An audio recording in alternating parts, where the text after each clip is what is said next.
Welcome back to the Am I Rich Yet podcast, a weekly podcast where we help millennials and Gen Zs to spend, save, and grow their money smarter.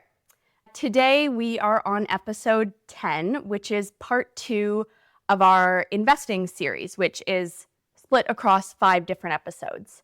My name is Georgia. I'm one of your co-hosts. I'm a Gen Z, current MBA student, and, navigating my personal finances.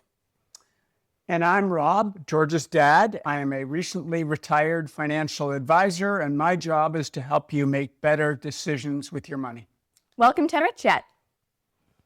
Georgia, what are we going to be discussing today? We know it's part 2 of investing. What's on the agenda? So today is all about risk tolerance and risk capacity. And with that, I'm going to throw you a question here. What are some risks you've been taking lately? Well, this morning I decided to take a little bit of a different risk. I like to go for a swim in the morning. I realized I'd gotten a little lazy when the water was a little cold and I'd been going down the ladder because it's just sort of easier to go, 1 foot at a time. But this morning I committed to doing a dive again into the water at least until September.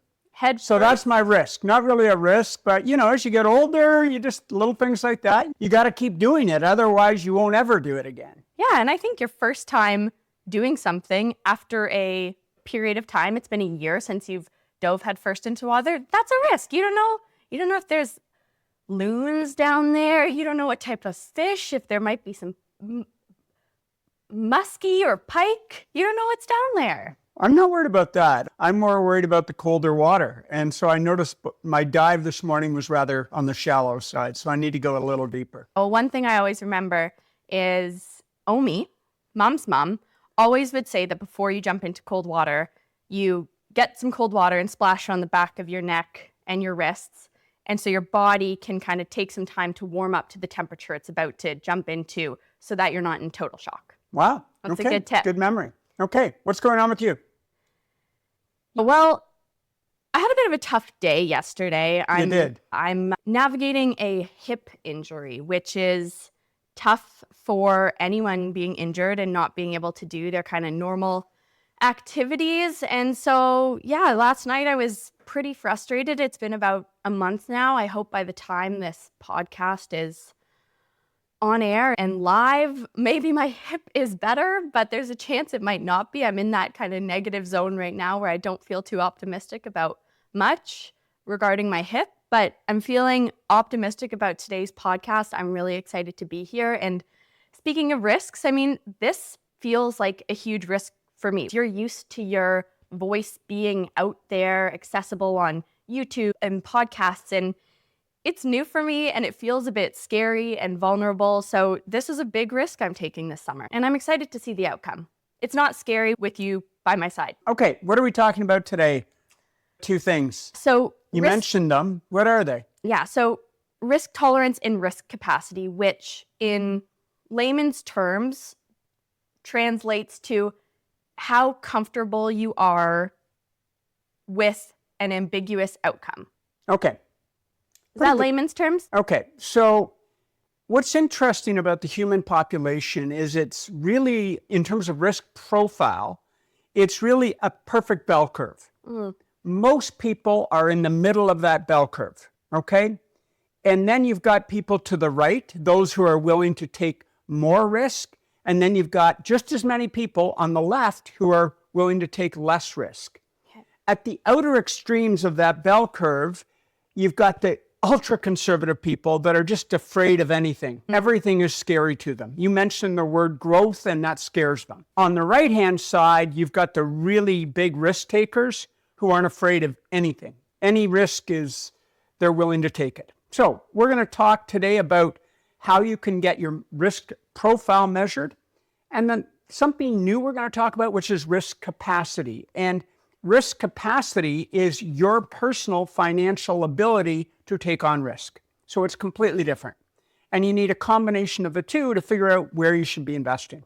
Great. And for our listeners, just quickly relate this risk tolerance and risk capacity to investing.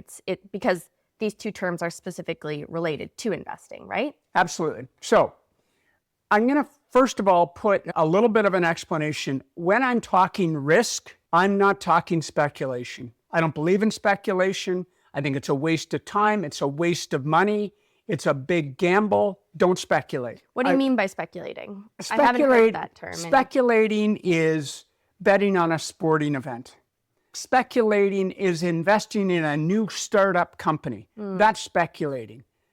You may get lucky and grow your wealth, but 9 out of 10 times, you're about to lose a lot of money. Got it. And so I just don't believe in it. And I learned that I could never speculate for my clients. And I committed to them that I would never speculate with their money.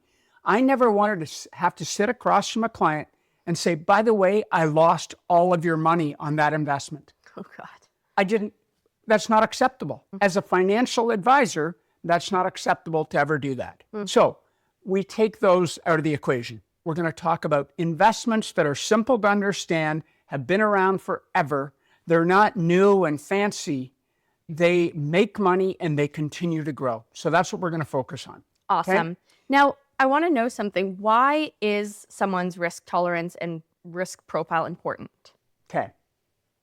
Quite simply, and again, we're not talking speculation, we're talking risk profile capacity. The more risk you take with your investments, the more growth assets you have, whether you want to call it stocks, equity mutual funds, equity ETFs that you have in your portfolio, the more money you will create, the wealthier you will become. Plain and simple. You will compound that money. We talked about compound interest. You will compound that money much faster. After taxes and inflation, your money will continue to grow rapidly. So my dad quote is, I want you to take as much risk as you possibly can take until you can't sleep at night. And that's when we need to scale it back a bit. So everyone's a little bit different, but I am and have been my entire career 100% in equity-based investments for myself.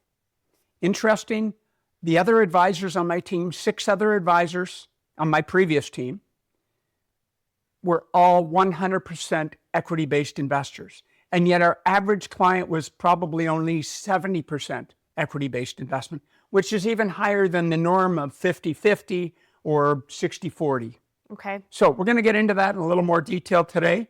But first, we need to understand risk profile, risk capacity. And just quickly, if you are not an equity investor, what are you? What are the other types? GICs, bonds, cash. Great. The safe stuff. All the ones we talked about Safe, yesterday. low returns, high taxes. Okay. So your question is, why is it important? Let's talk about tolerance. It guides your investment choices. It basically says, I'm going to look in this box. Think of it, you're grocery shopping. I'm going to shop healthy. So typically in a grocery store, you're shopping around the outside of the grocery store. If you're going to eat not as healthy, you're in the middle of the grocery store where all the boxed food is. Okay, everything is fresh on the outside. Everything's not so fresh on the inside. So it's the same with investing. I want you shopping in the growth side, okay? The good stuff. I don't want you shopping in the middle, plain and simple. It aligns with your risk comfort level. There's no point putting a client, an investor, into a portfolio that they're going to be scared out of. The biggest mistake investors make, and typically when they get scared, is when the investment has lost value. The stock market goes up and down a lot. Every 5 years, the stock market goes down 30%. Every year it goes down 13 to 15%. And if you get scared out of it, here's what happens. That money is literally gone forever. If you sell when investments are down, that money is gone forever. But people will say to me, well, just buy back in when things have recovered. Well, when things recovered, the market's higher. The only way to get back in at a lower price is if things are worse. And if you got scared when it was down 15%, you're not going to get back in when it's down 25%. You're going to be freaked out. You're just going to be scared. You're going to wait until it's back up and gone up 10% from where it was when we started. Yeah. So it's a tricky game. I've seen so many clients panic. I've done my best to keep them on track. Yep. and they go to cash and they just say, I can't deal with it anymore. Move it all to cash, sell it all. And we move it all to cash, even though I convince them that it's the worst mistake they're ever going to make. When what happens is that money is gone forever. And I tell them that. You just lost $100,000 because that's how much your investments are down. That $100,000, kiss it goodbye. You have 10% less assets now than you started with. So that's my take on it. My job as an advisor is to figure out your risk profile, your risk capacity, and then push you to as far to the right as you possibly can be. Right. That's my lesson for today, for your generation. You got a ton of risk capacity. You're young, you got a lifetime. Someone who's 70 doesn't have as much risk capacity if they don't have a lot of money. Someone who's 25, 30 years of age has a ton of risk capacity. You can make some mistakes. So I'm hearing for people that are looking at getting an advisor, it's important that one of the main things maybe that you should communicate with your advisor or whoever is managing your money, if you're working with someone, is that they understand your risk profile and risk tolerance, because you've just used this example that honestly translates to something similar I'm learning in my hip recovery, which is you need to do my stretches and mobility right up until my threshold. And it can't be a little bit further because then that's going to be harmful to my emotional and physical state. But you need to work right at that line. And what I'm hearing is you're pushing your clients right to their threshold, not any further, because then they're not going to sleep at night. Make sense? Awesome. We were talking about what are some of the things. Number 2, risk profile. It matches typically your time horizon, how much you've got. It prevents emotional decisions. We've got you in a portfolio. We've got you in a strategy. We're going to stick with it. And supports your long-term success. Here's the simple math. My clients who took on more risk had more growth in their portfolio. Let's say they were 80% in growth versus 60. The ones with 80% had so much more money after 10, 20 years, 30 years of working together than the ones who had 60. It was ridiculous. They could do anything they wanted. And so you're a young generation, I want to try and put you in that position and understanding that today so you can end up with the wealth so you don't struggle, okay? Next up, 3 basic types of investors. We're going to keep it simple. Really conservative investors. I hate to say scared of their own shadow, but they are so comfortable with safe, secure, government-guaranteed investments. They maybe they're not a candidate to have any money in the stock market, in stocks, in growth investments. Maybe they just need to live their life with fixed investments. They're going to pay more in tax. They're not going to keep up with inflation. But typically, they're also savers. They're not spenders. And they don't typically make a good client for a financial advisor because they can't really help them that much. Okay, maybe I can get them an extra half point a year, but that's about it. Now, I can help with the planning side, but typically they don't need a lot of planning because they're such savers that there's more than enough money to work with.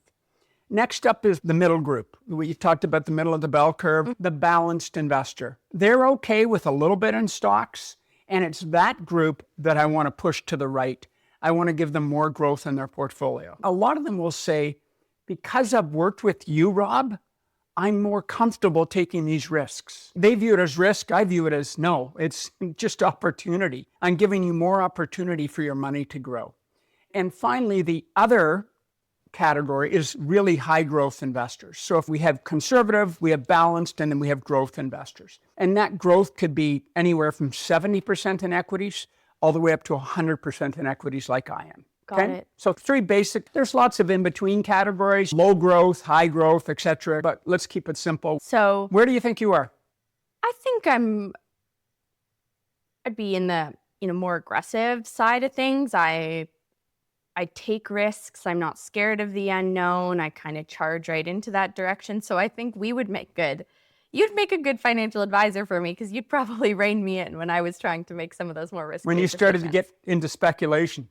Yes. Dad, a friend told me about this great investment. I want to put $20,000 in it. Now, I've said that because in other parts of my life, I take on those risks. Do you find those usually correlate? Someone that likes going to the same restaurant every time they go out for dinner versus someone that likes trying a new restaurant every time? Like, do you find that there's similarities in those lifestyle choices in your investment decisions? Not really. Not really. Sometimes.